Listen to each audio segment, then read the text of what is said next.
ہمارے چینل کو سبسکرائب کریں اور بیل آئیکن دبائیں۔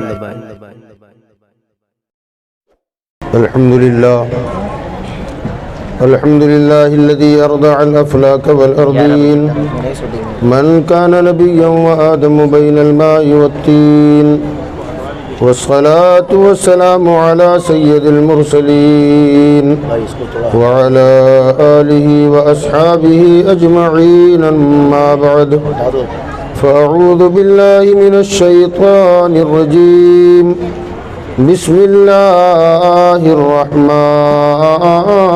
الرحيم يا أيها الذين آمنوا ادخلوا في السلم كافة ولا تتبعوا خطوات الشيطان إنه لكم عدو مبين صدق الله مولانا العلي العظيم وبلغنا رسوله النبي الأمين المتين الكريم ونحن على ذلك لمن الشاهدين والشاكرين والحمد لله رب العالمين۔ منبر نور پر رونق افروز باوقار و معزز علماء ملت اسلامیہ، دیگر محترم بزرگوں، دوستوں، ہم عمر ساتھیوں، عزیز بچوں، السلام علیکم ورحمۃ اللہ وبرکاتہ۔ آئیے ہم اور آپ مل کر سب سے پہلے آقا نامدار مدنی تاجدار انیس بے کساں چارہ ساز دردمنداں سیاح لامکاں جناب احمد مجتبیٰ و محمد مصطفیٰ صلی اللہ علیہ وسلم کی بارگاہ بے کس پناہ میں اپنی عقیدت کا اظہار کرتے ہوئے بلند آواز سے درود شریف کا نذرانہ پیش کریں۔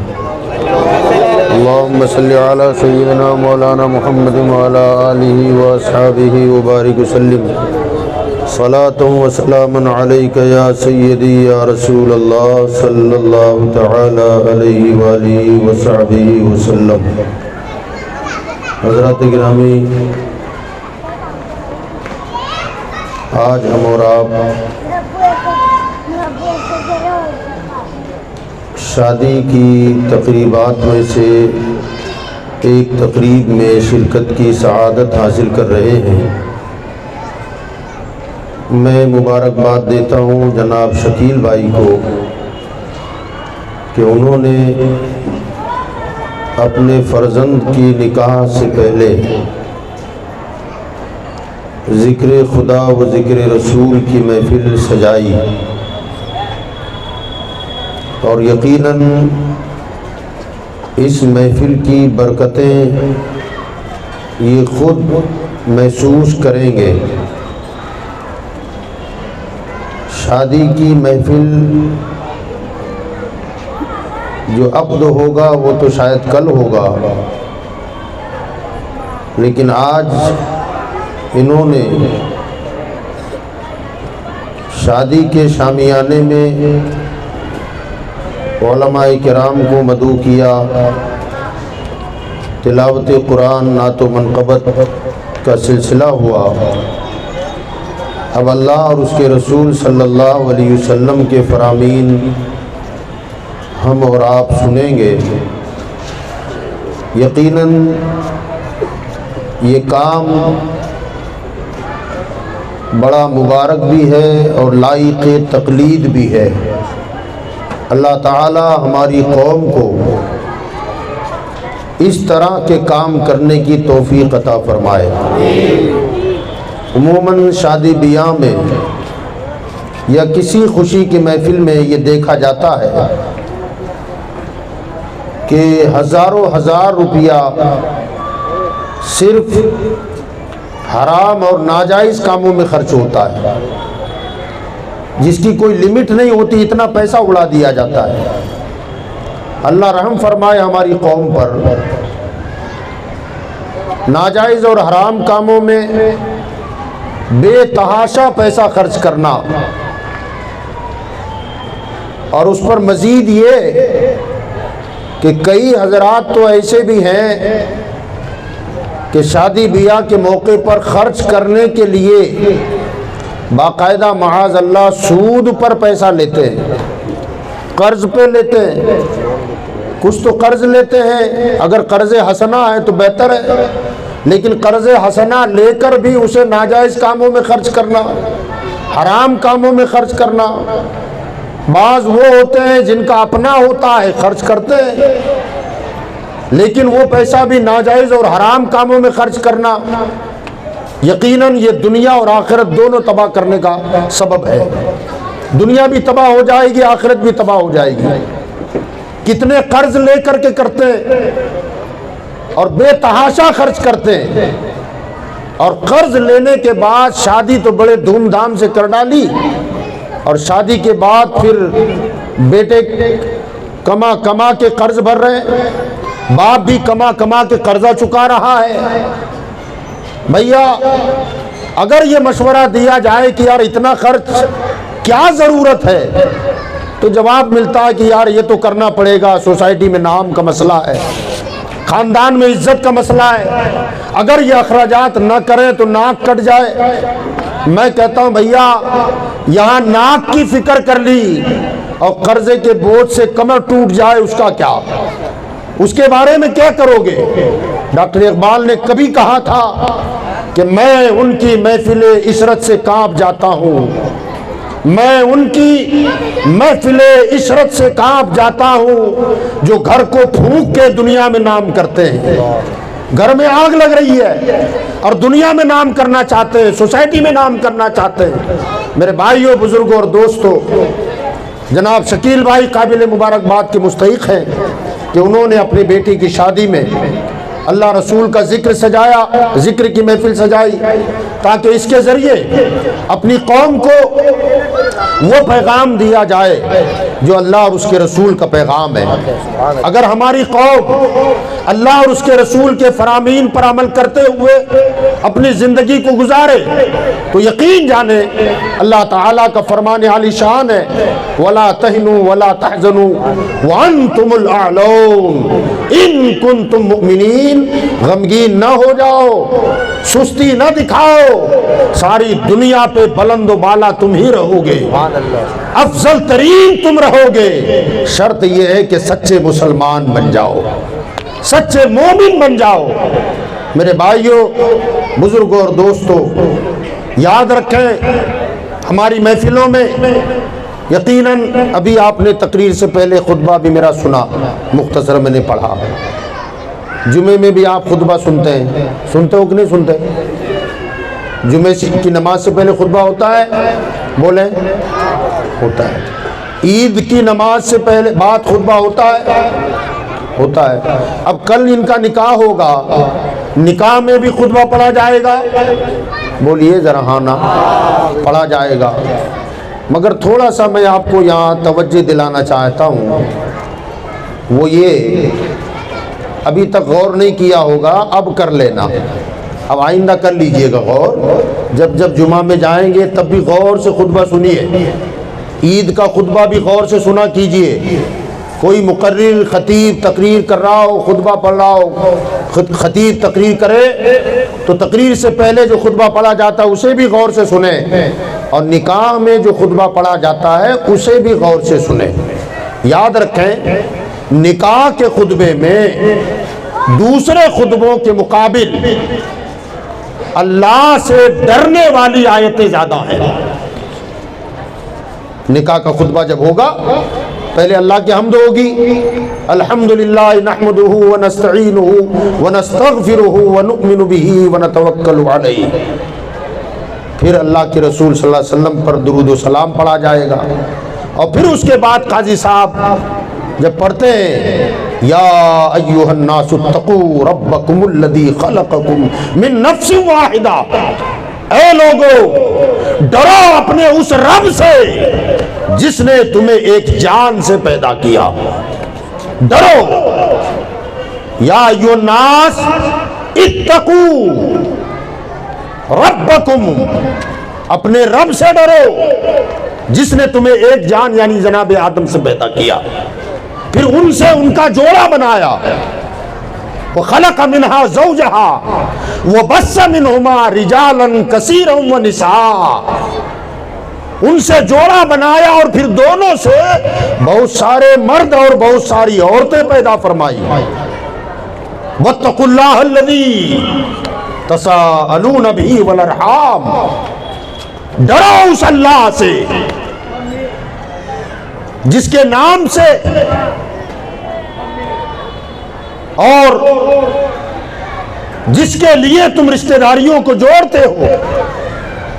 یہاں 2 مرتبہ اتقوا اللہ، اللہ سے ڈرو، پہلے فرمایا رب سے ڈرو، پھر خطیب قاضی صاحب یہ پڑھتے ہیں یا ایھا الذین آمنوا اتقوا اللہ حق تقاتہ ولا تموتن الا وانتم مسلمون، اے ایمان والو اللہ سے ایسے ڈرو جیسے اس سے ڈرنے کا حق ہے۔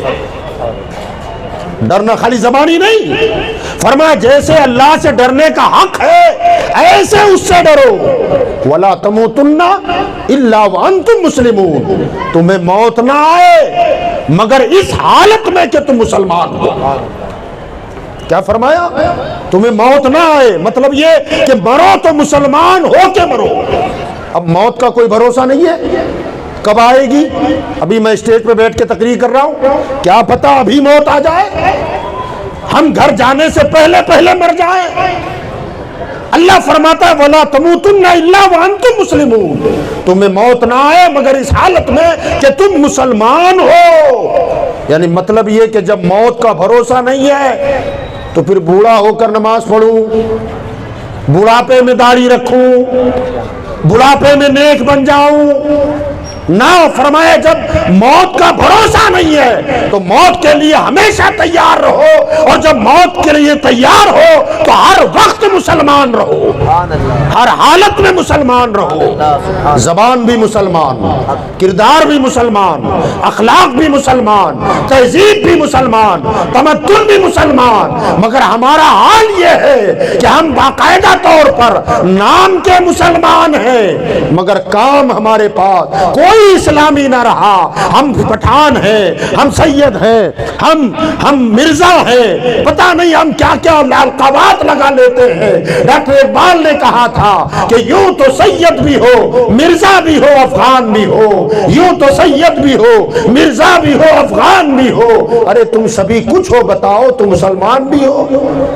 نعرے تکبیر، نعرے رسالت، نعرے رسالت، اس کو نیچے کریں، علماء اہل سنت، جشن شادی خانہ آبادی، نعرے تکبیر، نعرے رسالت، نعرے رسالت، ماشاءاللہ سبحان تو اللہ فرماتا ہے یا ایھا الذین آمنوا اتقوا اللہ حق تقاتہ ولا تموتن الا وانتم مسلمون، اے ایمان والو اللہ سے ایسے ڈرو جیسے اس سے ڈرنے کا حق ہے، اور تم نہ مرو مگر یہ کہ مسلمان ہو کر کے مرنا، مومن بن کے مرو۔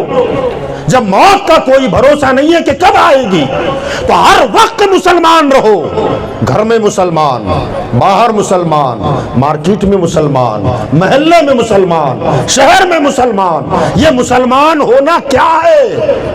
خالی عبداللہ عبد الرحیم نام رکھ لینے سے مسلمان ہوتا ہے؟ میرے بھائیوں، بزرگوں اور دوستوں، ناموں کے ذریعے کوئی مسلمان نہیں کہلاتا، نام تو چاہے جو آپ رکھ لیں، نام تو خالی پہچان علامت ہے، پکارنے کے لیے ہے، پہچان کے لیے ہے۔ مسلمان کیسا ہوتا ہے؟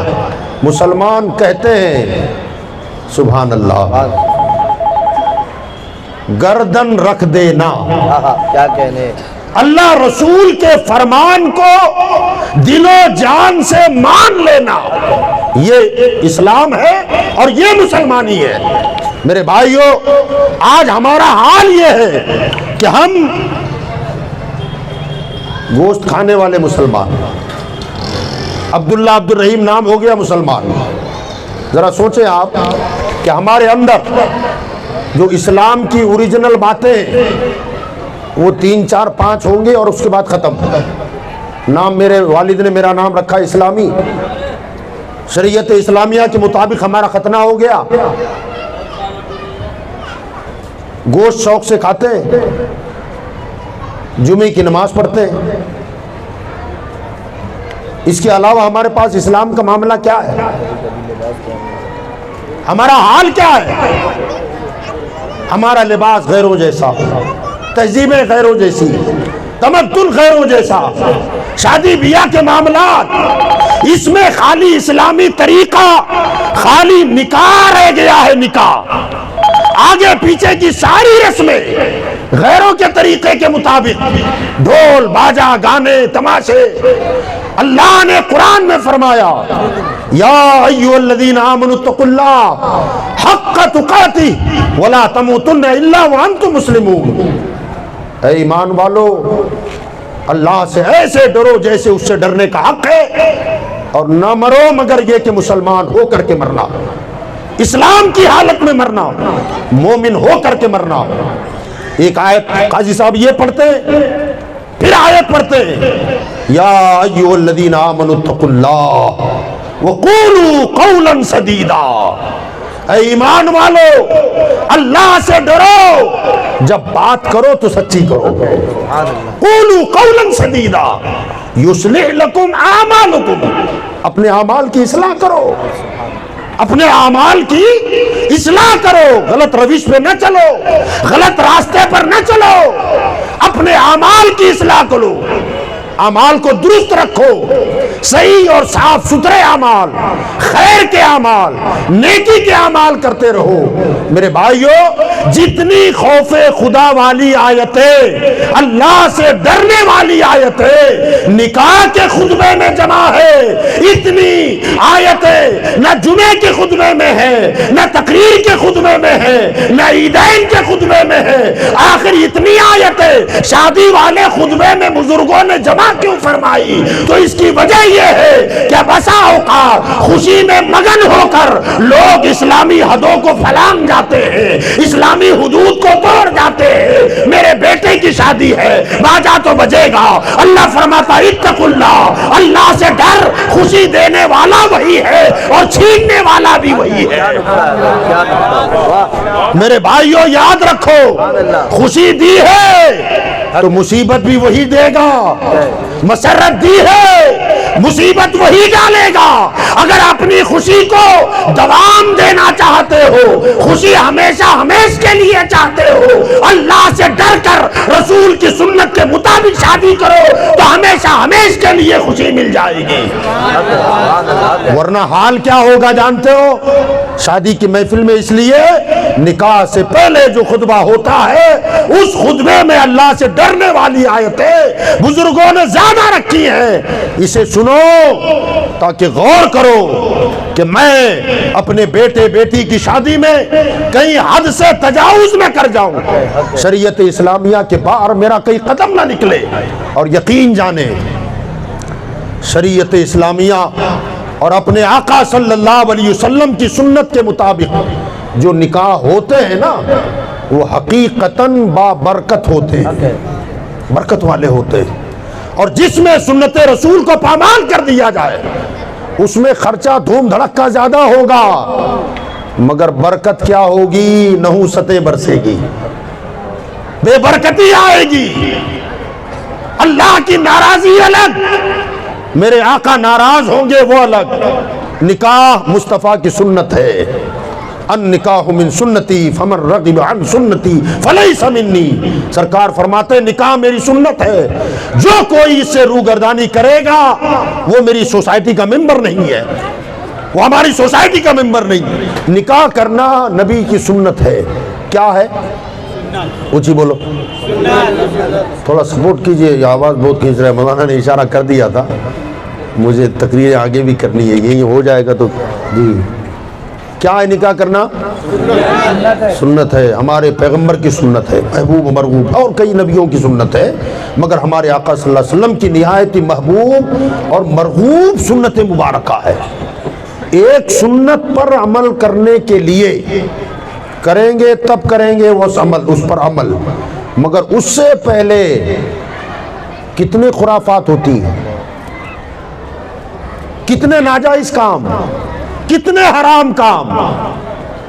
یاد رکھیں، یا انہوں نے جو کچھ کیا، جو دیکھ رہا ہوں میں، یہ تو بہت اچھا ہے ماشاءاللہ. اللہ کرے کہ یہ بعد میں بھی سنت کے مطابق نکاح کریں، بعد میں بھی ایسا کوئی کام یا اپنی شادی کی محفل میں نہ ہونے دیں جس سے اللہ رسول ناراض ہو، شریعت کے خلاف ہو. اور امید کرتا ہوں کہ ایسا ہی ہوگا. مگر عموماً اکثر و بیشتر نکاح سے پہلے تماشے، ڈی جے، گانے، سب کچھ ہوتا ہے. ایک جگہ تو میں نے سنا، دیکھا نہیں ہے، سنا ہے، وہ انڈے پھوڑتے ہیں، ایک دوسرے کو انڈا مار رہے ہیں، پھوڑ کے کپڑا گندا کر دیا. ایک تو کپڑا گندا ہوا، انڈا فری میں نہیں آیا، پیسہ دے کر کے خریدا اور اسے مارا گیا. مال ضائع کرنا، کپڑا خراب کرنا، ایک دوسرے پر انڈے اڑانا، یاد رکھیں یہ مال کا ضیاع ہے اور مال ضائع کرنا حرام ہے. مال ضائع کرنا حرام ہے. اور پھر وہ انڈے مارنے کا جو سسٹم ہے وہ تو خود ہی بنیادی طور پر حرام ہے. مال ضائع ہو رہا ہے، ہلدی کے نام پر ہوتا ہے، یہ پٹھی کے نام پہ ہوتا ہے. پھر لڑکے لڑکیوں کو مار رہے ہیں، لڑکیاں مردوں کو مار رہی ہیں. یہ تماشا ہوتا ہے. ایک تو غیر محرم لڑکیوں کے بیچ میں نامحرم مردوں کا جانا حرام، ان عورتوں کا مردوں میں آنا حرام، ایک دوسرے کو ہلدی لگانا حرام اور انڈے پھوڑنا حرام. یہ سارے حرام کام. رات میں ڈی جے بجتے رہے رات بھر، اور صبح جب بارات نکلی تو جب تک ڈی جے نہیں ہوگا، یار یہ تو ایسا لگ رہا ہے جیسے میت جا رہی ہے. معاذ اللہ. بعض لوگ یہ بھی کہتے ہیں کہ گانا باجا ہونا چاہیے نا، اور گانا باجا جب ہوگا، ڈی جے بجے گا تو کہا سادہ سادہ ڈی جے نہ بجاؤ، جب تک جوان ناچے گا نہیں تو مزہ نہیں آئے گا نا، کمر تھرکے گی، ناچیں گے. آج ہماری قوم کے غیور جوان، آپ سے میں گزارش کرتا ہوں، مسلمان ناچنے کے لیے پیدا ہوا ہے؟ مسلمان بھٹکے ہوئوں کو سیدھا راستہ دکھانے کے لیے پیدا ہوا ہے. سبحان اللہ، سبحان اللہ. مسلمان گمراہوں کو راہ راست پر لانے کے لیے آیا ہے. مگر آج ہمارا جوان ناچتا ہے. اور یاد رکھیں، ایک آدمی کب تک ناچے گا یار؟ سوچیں آپ، کتنی دیر کیپیسٹی ہو سکتی ہے اس کی؟ آدھا گھنٹہ، پون گھنٹہ. یہ جب سے نکلا ہے تو وہاں پہنچنے تک ناچتا ہے. آخر اتنی انرجی آئی کہاں سے؟ تو ظاہر بات ہے وہ انرجی لانے کے لیے پھر پلانا پڑتا ہے. جب وہ انرجی آئے گی، ورنہ 15 منٹ میں تھک کے بیٹھے گا. ایک تو ڈی جے حرام، گانا حرام، ناچنا حرام، پھر اس پر شراب پلا کر نچوانا، اور پھر جب بارات ناچتے ہوئے لے گیا اور جب واپس آتے ہیں تو زیادہ دن نہیں گزرتے، چند دنوں کے بعد باپو صاحب، امام صاحب، بہو بہت غلط جگہ سے حاصل کر لی ہے، ایسا نہیں ہونا چاہیے تھا، پھنس گیا ہو. اب معاملہ یہ ہے کہ یار وہ لڑکی ٹھیک نہیں ہے. ہم نے کہا بھیا ہو کیا گیا ہے؟ تو کہا اب سسرے کو جواب دیتی ہے، ساس کا ادب نہیں کرتی، تیری میری کرتی ہے، آئی تب سے لڑائی کر رہی ہے، ہمارے ناک میں دم کر دیا ہے. میں کہتا ہوں پیارے، اپنے بیٹے کی بارات نچاتے ہوئے لے گیا تھا، اب بہو زندگی بھر تجھے انگلیوں پر نچاتی رہے گی. برداشت کر. اب شکایت کیسی، رونا کیسا؟ میرے بھائی، اگر سنت رسول کے مطابق نکاح کیا ہوتا تو اللہ تیرے گھر کو علی اور فاطمہ کے گھر کا نمونہ بنا دیتا. یہ تماشے، لڑائیاں، جھگڑے، اور نوبت پھر طلاق تک آ جاتی ہے. لڑائی جھگڑا ہوتا ہے، بیوی زبان درازی کرتی ہے، چھوٹی چھوٹی بات پر غصہ، ساس سے جھگڑا، سسر سے جھگڑا، ننن سے جھگڑا، دیرانی اور جٹھانیوں سے جھگڑا، پھر کبھی شوہر سے جھگڑا. اب شوہر اگر اب میری بات نہ مانے، بیوی کا تقاضا یہ ہوتا ہے، تمہاری ماں نے ایسا کیا، تمہارے باپ نے ایسا کیا، تمہاری بہن نے ایسا کیا، تمہاری بھابھی نے ایسا کیا. اگر وہ نہ مانے تو پھر اس کی شروع ہو جائے، اور جب دونوں کی تکرار ہونے لگے تو بعض تو ایسی بدبخت ہوتی ہے، تجھ میں دم کہاں ہے؟ دم ہے تو بولتی. دم ہے تو. میرے پاس ایک سوال آیا تھا ایسے ہی، کہ حضرت دینے کا ارادہ نہیں تھا، مگر اس کی بیوی نے اسے غصہ دلایا۔ میں نے کہا کیسے غصہ دلایا؟ تو کہا تجھ میں دم نہیں ہے، دم ہے تو 3 بول۔ تو کہا مجھے آ گیا غصہ اور میں نے 3 دھڑا دم دے دیے۔ اب کیا ہوگا؟ گھر ٹوٹ گیا، خاندان تباہ ہو گیا۔ میرے بھائیوں، بزرگوں، دوستوں، غیور مسلمانوں، یاد رکھو اپنے گھر کو اگر جنت کا نمونہ بنا ہے تو اپنے نبی کی سنت پر عمل کرنا پڑے گا، اپنے آقا کی سنت پہ عمل کرنا پڑے گا۔ بارات نچاتے ہوئے لے گئے، زندگی بھر بہو آ کر تمہیں نچاتی رہے گی۔ اگر تم ناچ نہ سکے تو تمہارا جگر کا ٹکڑا لے کر باہر نکل جائے گی، تمہیں تنہا چھوڑ دے گی، سسکیاں لیتے رہو گے، روتے دھوتے رہو گے۔ میرے بھائیوں، یاد رکھو اپنے خوشیوں کی محفلیں خوشیوں کے لیے منع نہیں کیا گیا۔ یاد رکھیں شریعت اسلامیہ جو ہے نا، اسلام ہمارے جذبات پر بینڈ نہیں لگاتا۔ یاد رکھیں اسلام جذبات پر بینڈ نہیں لگاتا، بلکہ اسے جائز طریقہ دیتا ہے۔ کیا کہنے؟ اسلام اسے جائز طریقہ دیتا ہے۔ ہر انسان کی فطرت میں نغمگی ہے، یہ فطری بات ہے۔ اسلام فطرت کو دبانا نہیں چاہتا۔ اسلام فطرت، ایک مثال دے دوں آپ کو، ہر چیز کی فطرت ہوتی ہے۔ جیسے پانی کی فطرت ہے بہنا، خوشی کے لیے عید جمعہ دے دیا، اور زیادہ خوشی کے لیے عید میلاد دے دیا۔ اور کیا چاہیے ہم کو؟ وہ خوشی بھی جب منائے تو درودوں کے ساتھ منائے، وہ خوشی منائے تو نعتوں کے ساتھ منائے، وہ خوشی منائے تو حمد باری تعالیٰ کے ساتھ منائے۔ تو میرے بھائیوں، بزرگوں اور دوستوں، یاد رکھیں شادی بیاہ میں اپنے آپ کو کنٹرول کرو۔ لوگ میتوں کے مسئلے پوچھتے ہیں، طلاق کے مسئلے پوچھتے ہیں، مگر ابھی تک کوئی بندہ ایسا نہیں ملا جو یہ کہے کہ مولانا سنت کے مطابق شادی کیسی ہوتی ہے۔ صحیح بات۔ مر گیا تو غسل کیسے دینا ہے، کفن کیسے دینا ہے، یہ ہے وہ ہے فلاں ہے۔ وراثت کے مسئلے آتے ہیں کہ ہمارا باپ مر گیا، اتنی پراپرٹی ہے، اتنے بھائی ہیں، اتنی بہنیں ہیں، ہماری امی زندہ ہے، کتنا کس کو ملے گا وہ بتاؤ۔ بھیا وہ تو نے دیکھ لیا، اس کو اتنا ملے گا، وہ پوچھتا ہے۔ طلاق کے مسائل پوچھتا ہے، غصے میں آ کے 3 مرتبہ دے دیا، 4 مرتبہ بول دیا، یہ مسئلے پوچھتا ہے۔ مگر کوئی آ کر یہ بھی تو پوچھے کہ مولانا مجھے میری بیٹی کی شادی کرنی ہے، مجھے بتاؤ مولا علی شیر خدا کا نکاح کیسا ہوا تھا، میرے آقا کی شادی کیسی ہوئی تھی۔ میں چاہتا ہوں کہ اپنے بیٹے کا نکاح ایسے ہی کروں جیسے فاطمہ اور علی کا ہوا تھا۔ اس کے بارے میں کوئی سوال نہیں کرتا۔ ہاں اس میں تو ہم من کے مالک ہیں نا، اپنی مرضی کے مالک ہیں، جو چاہیں سو کریں۔ اور اگر ہم جیسے لوگ مسجد کے ائمہ اس پر اگر کچھ کلام کر لیں تو پھر تو ہماری اور امام صاحب کی ایسی ہو گئی۔ ہاں میرے بیٹی کی شادی ہوئی نا جمعرات کو، آج جمعے میں اسی ٹاپک پہ بیان ہو گیا کہ اس کا مطلب انہوں نے پرسنل لے لیا ہے، جو کچھ جمعہ میں بولا وہ میرے ہی خلاف بولا ہے۔ اللہ کے بندے، اگر تیرے خلاف بولا ہے تو امام تیرا دشمن نہیں ہے، تیری برائی کا دشمن ہے۔ تیرے اندر جو خرابی آئی، بعض لوگ کہتے ہیں پیسہ میرا، دولت میری، تم کو کیا لینا، ہم جو چاہیں سو کریں۔ تو بھیا ہم بھی کہتے ہیں دولت آپ کی ہے، پیسہ آپ کا ہے، مگر یہ علماء آپ کے ہمدرد ہیں، اس لیے صحیح جگہ پر خرچ کرنے کی تاکید کرتے ہیں، غلط جگہ استعمال نہ کرو۔ یاد رکھو، ہاں کسی نے کہا تھا نا، غالباً اقبال کا ہی شعر ہوگا شاید، نشتر جو چلاتا ہے وہ دشمن نہیں ہوتا، نشتر جو چلاتا ہے وہ دشمن نہیں ہوتا۔ یاد رکھیں، ہر چاقو مارنے والا دشمن ہوتا ہے جی؟ چاقو مارنے والا دوست ہوتا ہے کہ دشمن ہوتا ہے جی؟ چاقو مارنے والا دشمن، ایسا ضروری نہیں ہے کہ دشمن ہی ہو، ہر چاقو مارنے والا دشمن نہیں ہوتا، دوست بھی ہوتا ہے۔ تو آپ کہیں گے بھیا دوست کیسے ہوتا ہے؟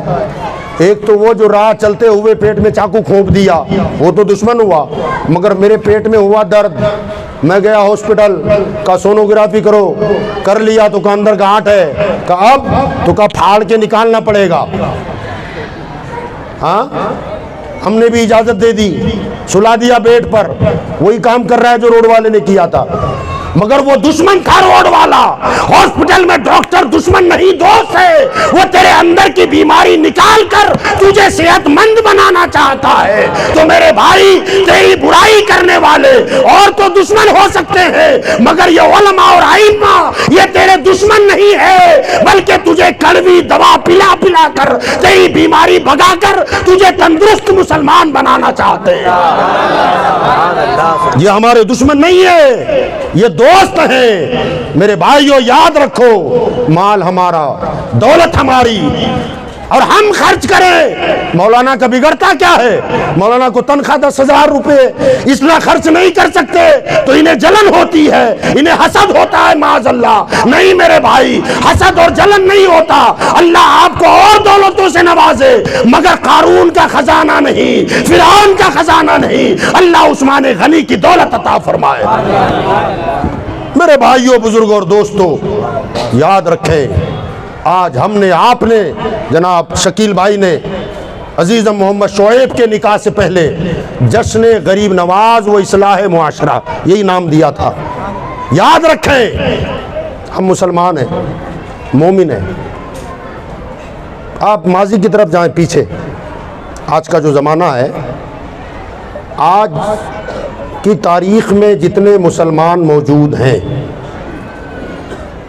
آج سے 100 سال پہلے بھی اتنے ہی تھے مسلمان؟ جی زیادہ تھے کہ کم تھے؟ کم تھے۔ 500 سال پہلے اور کم، 1000 سال پہلے اور کم، 1400 سال پہلے، اور اس میں ایک وقت ایسا بھی آتا ہے کہ 40 مسلمان، 39 مسلمان، کوئی آیا کہ 40واں ہونے نہیں دوں گا، رسول اللہ نے نظر ڈالی تو اسی کو 40واں بنا دیا۔ حضرت عمر جب مسلمان ہوئے 39 تھے مسلمان، تلوار نکالی کا 40واں ہونے نہیں دوں گا۔ مصطفیٰ کے قریب آئے تو آقا نے کہا تو ہی 40واں ہو جا۔ 40ویں نمبر کے مسلمان حضرت فاروق اعظم ہوئے۔ میدان بدر میں 313، آج تعداد میں پوری دنیا کا جائزہ لیں، ہر تیسرا آدمی مسلمان ہے۔ کتنی تعداد ہے مسلمانوں کی معلوم ہے؟ ہر تیسرا آدمی، جب گنتی کرو نا، ایک غیر، دوسرا غیر، تیسرا مسلمان، ایک غیر، تیسرا غیر، دوسرا غیر، تیسرا مسلمان، یہ گنتی ہے مسلمانوں کی، اتنی تعداد۔ مگر یاد رکھو، تعداد کم تھی، آج تعداد زیادہ ہے، مگر جتنا ذلیل مسلمان موجودہ زمانے میں ہے، اتنا ذلیل کبھی بھی نہیں ہوا۔ اتنی ذلت مسلمانوں نے کبھی نہیں دیکھی۔ جو چاہتا ہے ٹھوکر مار دیتا ہے، جو چاہتا ہے ہماری گردنیں مار دیتا ہے، جو چاہتا ہے ماں بیٹیوں کی عزتوں سے کھلواڑ کر لیتا ہے، جو چاہتا ہے گٹروں میں، نالی میں ہمارا خون بہا دیتا ہے، کوئی پرواہ نہیں کی جاتی۔ ارے جب گنتی کے تھے تو سب پر دبدبا تھا، آج کروڑوں میں ہے، بے عزت اور ذلیل کیوں ہے؟ کبھی غور کیا آپ نے؟ کبھی سوچا کہ یہ ذلت کیوں، یہ پشیمانی کیوں، یہ رسوائی کیوں؟ اور پھر ہم تو وہ خوش نصیب ہیں کہ ہمارا ہندوستان کسی اور کا نہیں، میرے خواجہ کا ہندوستان ہے۔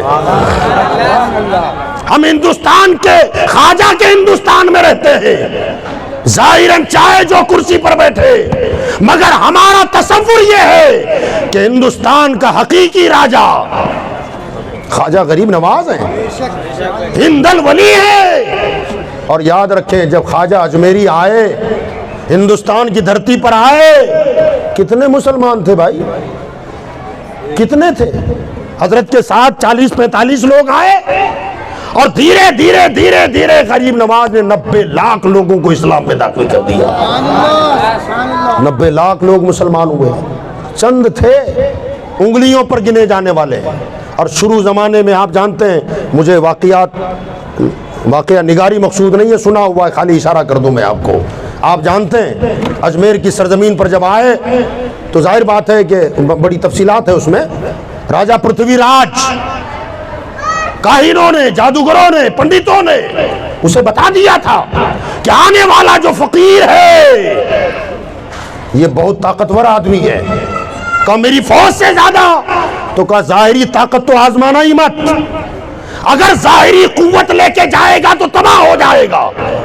اگر کچھ کیا جا سکتا ہے تو روحانی طاقت سے، تپسیا کے ذریعے.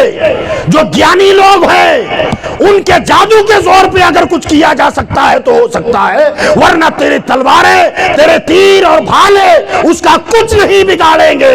اس لیے کہ اقبال نے کہا تھا نگاہ مرد مومن سے بدل جاتی ہے تقدیریں، اگر ہو ذوق یقین پیدا تو کٹ جاتی ہے زنجیریں. جو کام تلوار نہ کرے وہ خواجہ کی نظر کر جائے گی. تو ہوا کیا تھا؟ جادوگروں کو اتار دیا میدان میں، اور وہ جادوگر اپنے منتر پڑھنے لگے. رسیاں زمین پر ڈالی تو سانپ بنا دیا، لکڑیاں زمین پر پھینکی تو ازدے بنا دیا، پتھروں پر منتر مارا تو شیر بنا دیا. حضرت کے ساتھ جتنے تھے گھبرا گئے کہ حضور کیا ہوگا، اب کیا ہوگا. حضرت نے اپنی چھڑی لی اور سب کے گرد حصار کھینچ دیا. فرمایا اس سے باہر مت جانا، اس کے اندر رہو گے محفوظ رہو گے، باہر جاؤ گے تباہ ہو جاؤ گے، باہر جاؤ گے نقصان اٹھاؤ گے. وہ اندر رہے اور جتنے رسی کے سانپ، جادو کے سانپ، شیر اور چیتے آ رہے تھے وہاں سے سر پر دوڑتے آتے، مگر خواجہ نے جہاں لکیر بنا دیا تھا وہاں آ کر سانپ رسی ہو جاتا، شیر پتھر ہو جاتا، اژدہا لکڑی ہو جاتا، اور چیتا جو ہے تو پتھر بن جاتا. میرے بھائیوں، حضرت خواجہ غریب نواز نے لکیر کھینچی. فرما اس کے اندر رہو گے تو محفوظ رہو گے، باہر جاؤ گے تباہ ہو جاؤ. یقین جانو ہندوستان کا راجہ کون، اور ہم کس کے ماننے والے ہیں؟ غریب نواز کے. غریب نواز کی زبان سے نکلا تھا حکومت بدل گئی. راجہ پرتھوی راج کی جو حکومت بدلی، اس کو یاد رکھنا حصار کو، میں آگے آؤں گا اس پر. راجہ پرتھوی راج کی جو حکومت بدلی تھی، معلوم ہے اس کا بنیادی سبب کیا بنا؟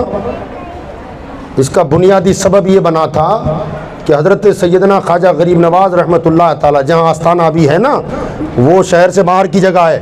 پرانے وقتوں میں شہر کسی اور طرف تھا، وہ پرانے وقتوں میں جنگل کا علاقہ کہلاتا تھا. وہاں آپ نے پڑاؤ کیا ہوا تھا، وہ بھی نو مسلم نے جگہ اپنی دی تھی کہ میں مسلمان ہو گیا، اپنی اپنی زمین پر رہو، وہاں رہتے تھے. اب آپ کے خادم ہوئے ہیں حضرت سیدنا سید روشن علی رحمت اللہ علیہ، حضرت غریب نواز کے مرید ہیں. آپ ایک دن نماز فجر کے بعد چہل قدمی کر رہے ہیں تو اس طرف سے ایک گوالن، دودھ والی عورت دودھ لے کر کے آ رہی ہے اور یہ چہل قدمی کر رہے ہیں. تو بڑی تیزی کے ساتھ دوڑ رہی تھی، جا رہی تھی اجمیر. تو حضرت سیدنا خواجہ غریب نواز کے خادم نے دیکھا کہ شاید یہ دودھ والی ہے، اگر اس کا دودھ اچھا اور خالص ہوگا تو میں اپنے پیر و مرشد کے لیے تھوڑا تھوڑا لیا کروں گا، حضرت نوش فرمائیں گے. اب وہ جا رہی تھی، حضرت نے آواز دیا، وہ رکی. کہا دودھ بیچتی ہو؟ تو کہا ہاں میں دودھ بیچتی ہوں. کہا دکھاؤ کیسا دودھ ہے. اس نے جیسے برتن نیچے کیا تو حضرت نے دودھ چیک کرنے کے لیے، عموماً جو کرتے ہیں نا جانکار لوگ، اس میں تھوڑی انگلی ڈبا دیتے ہیں، چیک کرتے خالص دودھ ہے یا پانی والا ہے، پانی مکس ہے. دیکھا تو ایک دم خالص تھا. کہا اچھا دودھ ہے، میں اپنے مرشد کے لیے، اپنے پیر کے لیے لیا کروں گا. بس وہ جیسی انگلی ٹچ ہوئی وہ گوالن چیخ پڑی، چلانے لگی، ہائے تم نے ناپاک کر دیا، پلید کر دیا، اچوت کر دیا، تم ناپاک ہو، نجس ہو. کہا یہ مہاراج کا دودھ ہے، میں روزانہ لے جاتی ہوں. وہ چیخنے لگی. حضرت نے کہا بھیا میرے چھونے سے ناپاک کیسے ہو جائے گا؟ پاکی ناپاکی کیا ہے تو نہیں سمجھتی؟ ایک مسلمان اگر چھو لے تو وہ ناپاک نہیں ہوتا، پلید نہیں ہوتا. مگر وہ چیختی رہی، چلاتی رہی، روتی رہی کہ اب میرا سر چلا جائے گا، گردن راجہ نہ مار دے. کافی دیر کے بعد جب وہ محل میں پہنچی تو دیر سے آنے کا سبب پوچھا گیا تو اس خاتون نے کہا کہ یہ مہاراج کے استعمال کا دودھ نہ رہا. کہا کہا کیوں؟ تو کہا ایک مسلمان نے اسے چھو لیا ہے. اچھوت تھے نا معاذ اللہ، مسلمانوں کو اچھوت سمجھا جاتا ہے، نجس سمجھا جاتا ہے. کہا اس نے چھو لیا ہے. اب یہ خبر جب راجا کو ہوئی تو راجا آپے سے باہر ہو گیا. یہ بھکاری، یہ بھک منگے، یہ فقیر ایک تو میری سرزمین پر آئے، اب ان کی یہ مجال کہ ہمارے کھانے پینے کی چیزوں کو اچھوت کر رہے ہیں، اسے ناپاک کر رہے ہیں. جلدی جاؤ اور اس فقیر کو پکڑ کے میرے دربار میں لے آؤ. ابھی حضرت اس کے نتائج سے بے خبر تھے کہ بھئی دودھ کو چھو کر کے اگر میں نے چیک کیا اس میں برائی کیا ہے. اسی بے فکری میں ٹہل رہے، وہیں پر اتنے میں دھوڑے دوڑاتے ہوئے سپاہی آئے. سید روشن علی رحمت اللہ علیہ کے سامنے آ کے کھڑے ہوئے. کہا بھی تھوڑی دیر پہلے دودھ والی عورت آئی تھی تو آپ نے بے فکری سے کہا ہاں آئی تھی. کہا تم نے کیا کیا؟ کہا کچھ نہیں، خالی دودھ چیک کیا ہے. کہا تم نے انگلی ڈالی تھی؟ کہا ہاں ڈالی تھی. پکڑ لیا، چلو راجا کے دربار میں، ہم نے راجا کا دودھ تم نے خراب کر دیا ہے. اب لے جا کر دربارے راجا پرتھوی راج میں کھڑا کیا. راجا غضبناک لہجے میں کہتا تمہاری یہ مجال کہ تم نے ہمارے دودھ کو اچھوت کر دیا ہے، اب تمہاری ہمتیں بڑھ رہی ہیں، ناپاک کر دیا دودھ. حضرت سید روشن علی نے پاکی اور ناپاکی کا فلسفہ ایسا بیان کیا کہ ان کے پاس جواب کی سکت نہ رہی کہ پاک کیا ہوتا ہے، ناپاک کیا ہوتا ہے، نجس کیا ہے، طیب کیا ہے، طاہر کیا ہے. اس پر کلام کیا، کوئی جواب دینے کی سکت باقی نہ رہی.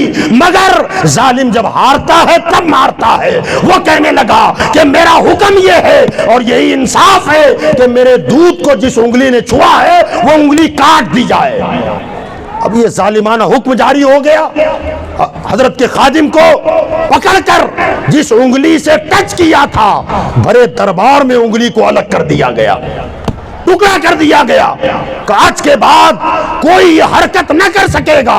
سید روشن علی نے وہ ٹوٹی ہوئی انگلی اٹھائی اور اٹھا کر اپنے ہاتھ کو پکڑ کر، دودھ خون بڑی تیزی سے بہ رہا تھا، خانقاہ تک آتے آتے کافی خون بہ گیا، نقاہت بڑھ گئی. حضرت خواجہ غریب نواز کی بارگاہ میں حاضر ہوئے. حضرت نے دیکھا کہ سید روشن علی طبیعت خراب ہے. تو کہا نہ حضرت طبیعت تو اچھی ہے. کہا چہرے سے بیمار لگ رہے ہو؟ کہا نہ حضور طبیعت بھی اچھی ہے، بیمار بھی نہیں ہوں، بس ایک واقعہ ہو گیا ہے. کہا کون سا واقعہ؟ حضرت نے انگلی سامنے رکھ دی. کہا حضور صبح ایسا ایسا ہوا تھا اور میرے ساتھ یہ معاملہ ہوا ہے. حضرت خواجہ غریب نواز رحمت اللہ علیہ کی آنکھ میں آنسو آ گیا.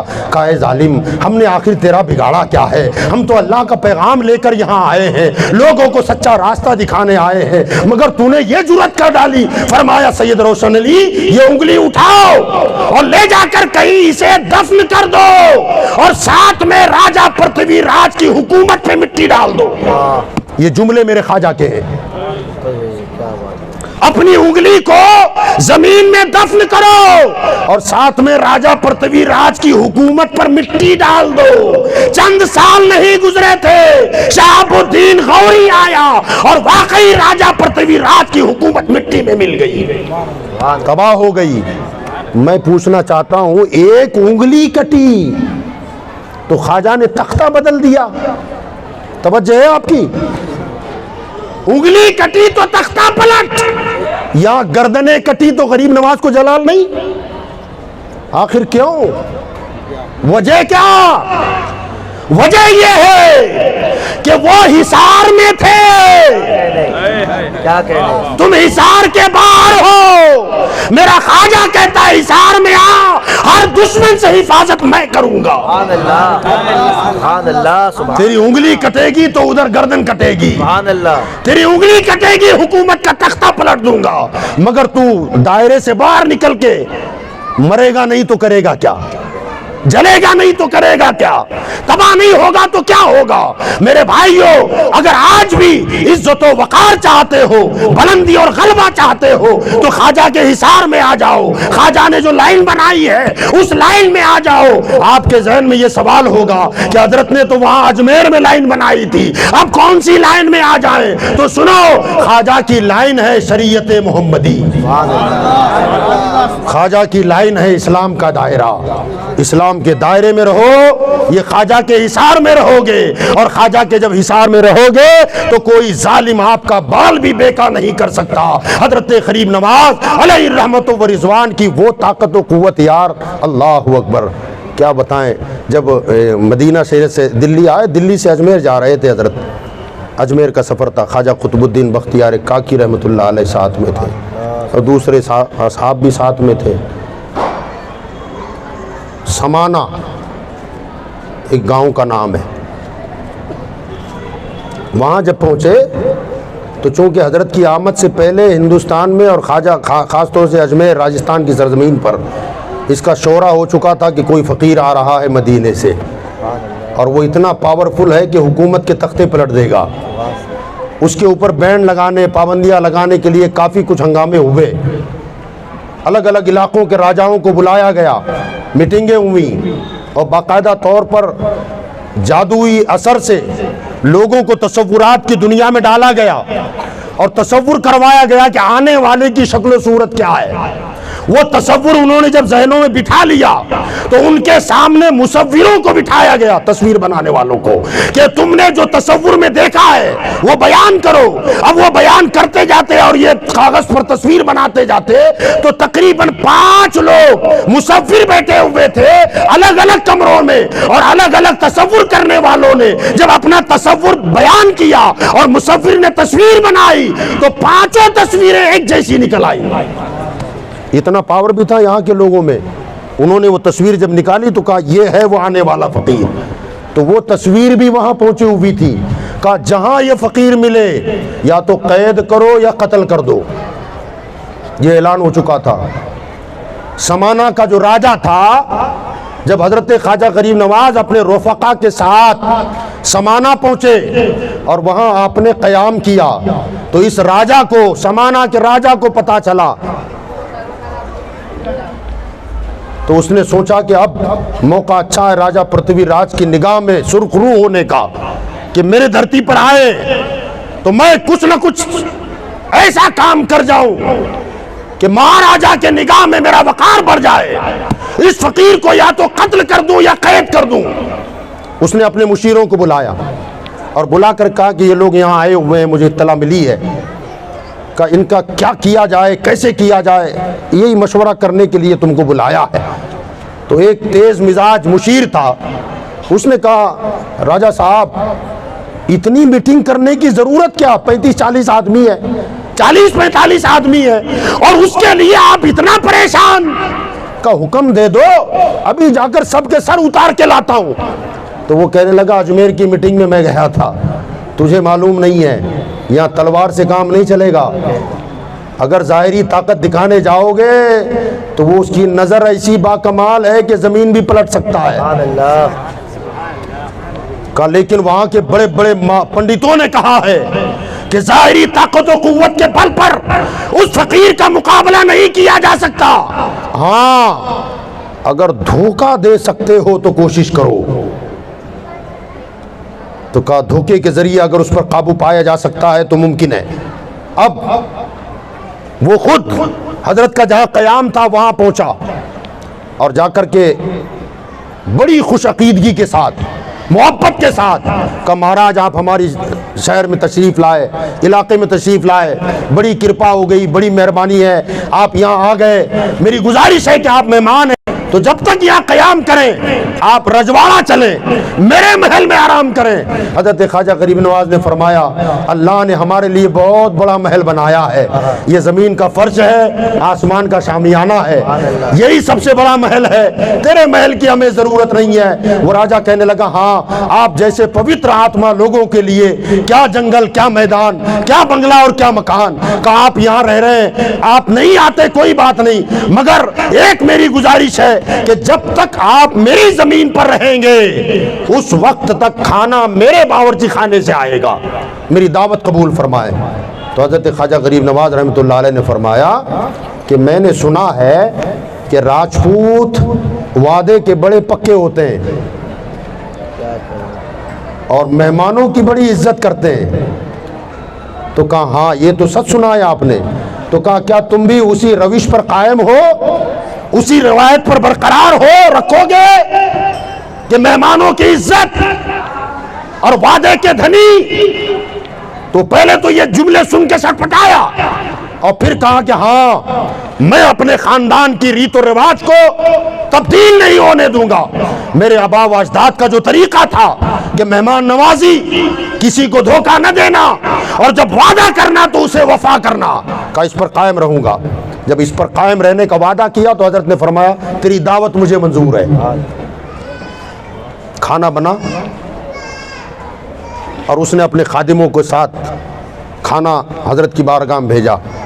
جیسی وہ کھانا لے کے آیا، حضرت نے کہا نیچے رکھو، اور حضرت مسکرانے لگے۔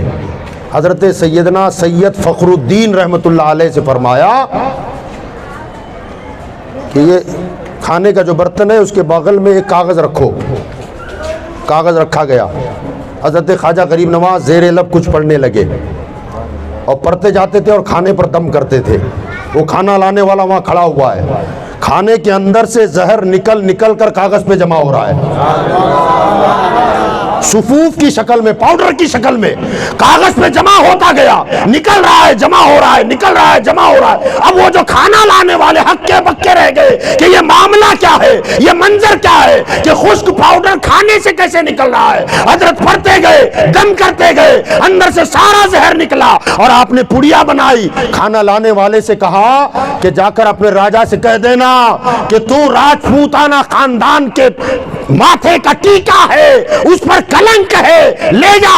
وہ ہکا بکا ہوا، وہ پڑیا لے کر جب واپس نکلے تو آپ نے اپنے خادموں سے کہا بسم اللہ کریں، کھانا شروع کر دیں۔ سب نے بسم اللہ پڑھ کے کھانا شروع کر دیا۔ وہ کاغذ کی پڑیا لے کر دربار میں پہنچا، راجا کے پاس گیا اور راجا کے ہاتھ میں وہ پاؤڈر کی پڑیا تھما دی۔ کہا یہ کیا ہے؟ کہا وہ ہے جو تم نے کھانے میں زہر ڈالا تھا۔ کہا باہر کیسے نکلا؟ کہا باپ وہ جو بابا آیا ہوا ہے وہ کوئی معمولی آدمی نہیں ہے، تم نے تو کھانے میں زہر ڈالا، اس نے نظر ڈال کر کھانے سے زہر نکال دیا ہے۔ اللہ اکبر۔ میرے بھائیوں، میں بتانا یہ چاہتا ہوں کہ ان کے غلاموں کو اگر کوئی دھوکے سے زہر دینا چاہے تو خواجہ کی نگاہ نے اس زہر کو کھانے سے الگ کر دیا، اپنے غلاموں کو بچا لیا۔ آج یہ دشمن ہمیں زہر دے کے مارنا چاہتا ہے، ہمیں قتل کرنا چاہتا ہے۔ خواجہ کو جلال کیوں نہیں آتا؟ بس بات یہ ہے کہ تم خواجہ کے ہو جاؤ، خواجہ تمہاری عزت کی حفاظت کر لے جائے گا۔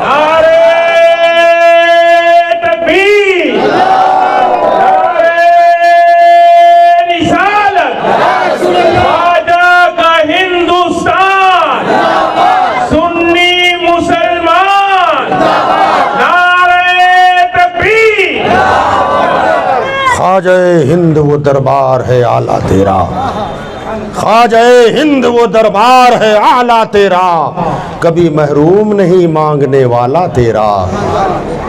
جس کو نہ یقین آئے اجمیر چلا جائے، بٹتا ہے وہاں گھر گھر صدقہ میرے خواجہ کا۔ میرے بھائیوں، اگر عزت و وقار کی زندگی چاہتے ہو تو خرافات سے بچاؤ، اپنے آپ کو حرام کاموں سے بچاؤ، اسلامی زندگی بنا لو، اپنے اندر شریعت مصطفیٰ کے مطابق اپنی زندگی کو ڈھالو، شریعت کے مطابق زندگی گزارو۔ ہمارا گھر اسلامی ہو، محلہ اسلامی ہو، آبادی اسلامی ہو، ہم ظاہر میں مسلمان ہوں، باطن میں مسلمان ہوں، بولیں تو سچ بولیں، گالی گلوچ نہ کریں، ناچ گانے نہ کریں، عیاشیاں نہ کریں، جوا شراب اس سے اپنے آپ کو بچائیں، پاکیزہ زندگی اختیار کریں تو انشاءاللہ تعالی اللہ کا بھی وعدہ ہے، من عمل صالحا من ذکر او انثی فلنحیینہ حیاتا طیبہ۔ جو کوئی مومن مرد عورت ہو وہ اگر نیک اعمال کرے تو اللہ فرماتا ہے اسے ہم پاکیزہ زندگی عطا فرمائیں گے۔ من عمل صالحا من ذکر او انثی فهو مؤمن فلنحیینہ حیاتا طیبہ۔ اسے پاکیزہ زندگی عطا فرمائیں گے، چاہے مرد ہو یا عورت ہو، اپنے آپ کو پکا مسلمان بنا کر کے رکھیں انشاءاللہ تبارک و تعالی۔ اللہ تعالی ہمیں دنیا میں بھی شاد و آباد رکھے گا اور ہم آخرت میں بھی سرخرو ہوں گے۔ اللہ پاک مجھے آپ کو کہنے سننے سے زیادہ عمل کی توفیق عطا فرمائے۔ وآخر دعوانا ان الحمدللہ رب العالمین۔